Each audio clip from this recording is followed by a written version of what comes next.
Thank you, Presiding Officer.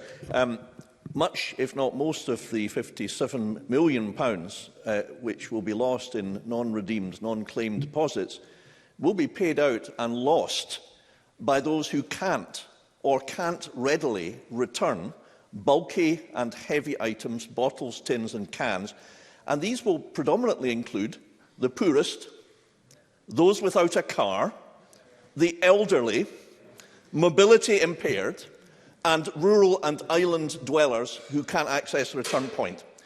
Their money will go, Presiding Officer, to the non-disclosed but probably telephone number salaries of the bosses of Circularity Scotland. Is this transfer of money, Minister, from the poorest to the richest not simply immoral? Minister.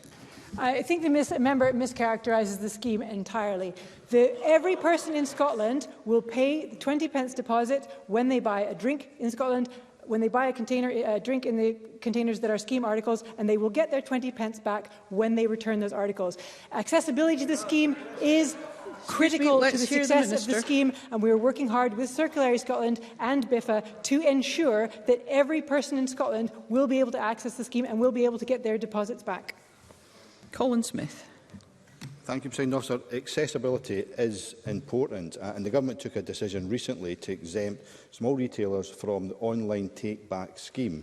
Could the Minister explain, therefore, how people who are housebound, disabled, for example, are going to have their bottles taken back if they've taken them online from a small retailer, because there is a real accessibility challenge there for those people? Minister. Thanks. On the 2 points there, nobody is required to take the scheme article back to the exact store that they bought it from. So even if you buy it online from a small retailer, you can return it anywhere. But the member makes a good point about people who are not physically able to get to a return point. So with the proposed change to the regulation, where we are phasing in the online take-back, it is, of course, important that everybody in Scotland, including those who have accessibility and mobility issues, be able to access the scheme. And that work is underway to understand how many people that is and how we may best ensure that they can fully access the scheme.